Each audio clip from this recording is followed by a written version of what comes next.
मयूरभंज जिला बारिपदा छौपुरिया 2024 सेप्टेम्बर 22 तारिख ठारू आरंभ होता जिला स्तरीय विकास मेला प्रगतिर नूतन सूर्योदय। सरकार गठन होबार 100 दिन मध्य मयूरभंज जिले में होता विकासोन्मुखी कार्यक्रम एवं जनमंगलकारी योजना गुड़ी अधिकरू अधिक लोकाभिमुखी करने यह मेलार मूल लक्ष्य। 3 दिन व्यापी आयोजित यह विकास मेलार प्रथम दिवस अर्थात सेप्टेम्बर 22 तारिख अपराह्न मान्यवर मंत्री गृह और नगर उन्नयन तथा साधारण उद्योग डॉक्टर कृष्णचंद्र महापात्र एवं मान्यवर मंत्री जंगल और परिवेश एवं जलवायु परिवर्तन विभाग श्रीजुक्त गणेश राम सिंह खुंटिया उक्त मेला को उद्घाटन करिसेंति।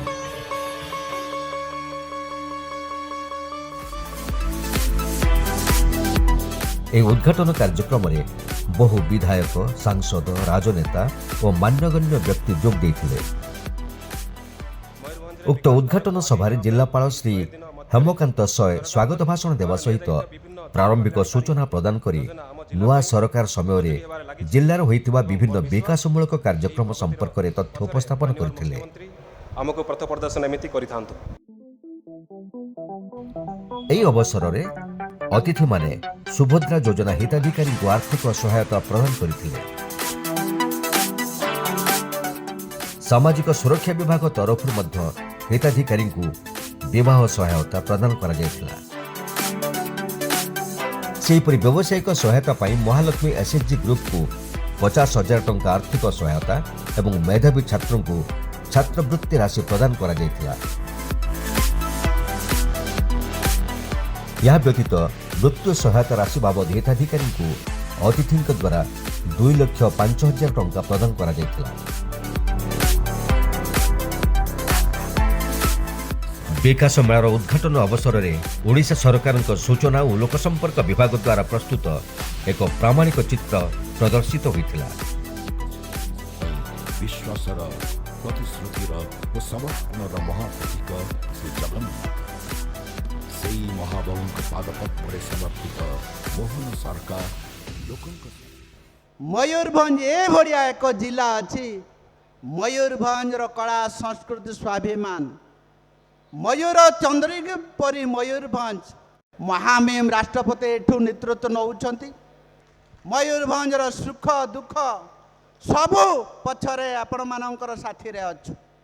केंद्र रे नरेंद्र मोदी और राज्य रे महान माझी सरकार 6 रेलवे प्रोजेक्ट सैंक्शन है ओडिशा को सहीतिरे 3 रहिला मयूरभंज जिला रे ये हेला केंद्र सरकार रो यशस्वी प्रधानमंत्री भल पाइबा मयूरभंज प्रति। शेष में बारिपदा विधायक श्रीजुक्त प्रकाश सोरेन धन्यवाद अर्पण करथिले। सुभद्रा योजना रे शक्तिशाली अर्थनैतिक अभिवृद्धि करने सहयोग करेंगे कथा दे कथा रखी मोदी गारंटी। जिला प्रशासन तरफ विकास मेला रे 50टी स्टॉल करा जाई विभिन्न विभागर विकास और सफलता संपर्क में सूचना प्रदान करा जायतिला। एगुड़िक मध्यरु सुभद्रा योजना स्टॉल बेस आकर्षणीय होइतिला। सुभद्रा योजना जो अर्थ प्राप्त पाई से गोटे टेलर मेसीन किणिकी मुझे स्वावलंबी होइछि मो परिवार को मध्य स्वावलंबी करी। उर्मास महिला गोष्ठी सदस्य माने विभिन्न हस्ततंत्र सामग्री सहित हाथ तैयारी गृह उपयोगी पदार्थ मध्य बिक्री करुथिले। एही प्रदर्शनी को सम्मानित अतिथि मानक समेत बहु प्रशासनिक अधिकारी बुली देखिथिले।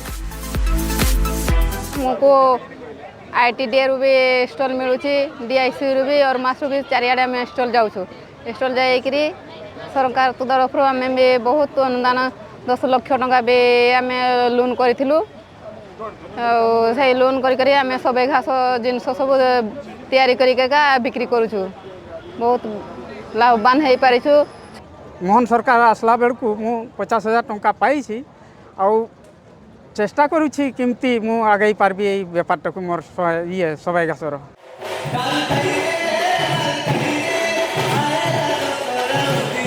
ସନ୍ଧ୍ୟାରେ ଆୟୋଜିତ ସାଂସ୍କୃତିକ କାର୍ଯ୍ୟକ୍ରମ ଥିଲା ବେଶ୍ ଚିତ୍ତାକର୍ଷକ। ସମ୍ବଲପୁରୀ ନୃତ୍ୟ ମଧ୍ୟ ପରିବେଷଣ କରାଯାଇଥିଲା।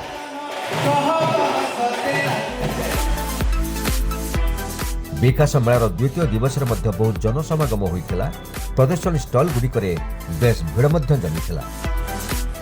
ସନ୍ଧ୍ୟାରେ ସାଂସ୍କୃତିକ କାର୍ଯ୍ୟକ୍ରମ ପରିବେଷଣ କରାଯାଇଥିଲା, ଯାହାକୁ ଦର୍ଶକମାନେ ବେଶ୍ ଉପଭୋଗ କରୁଥିଲେ।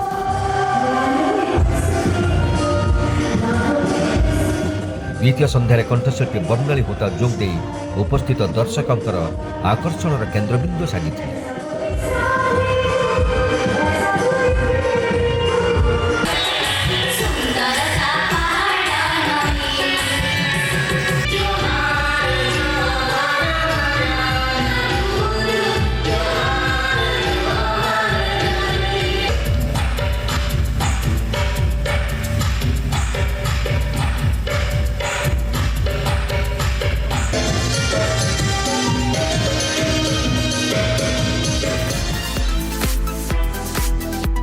चौबीस तारीख तथा उक्त जिलास्तरीय विकास मेलार तृतीय तथा अंतिम दिवस रे यह उद्यापित होइतिला।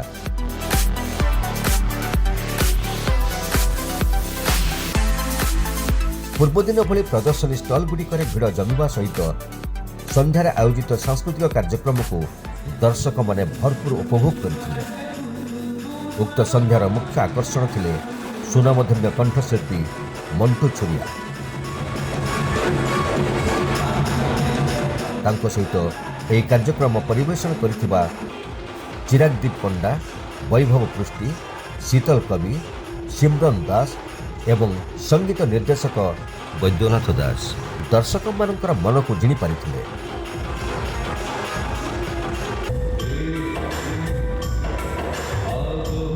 यह कार्यक्रम को सफल करिथिबारु जिला प्रशासन तरफ समस्त मयूरभंजवासी को धन्यवाद अर्पण करा जायथिला।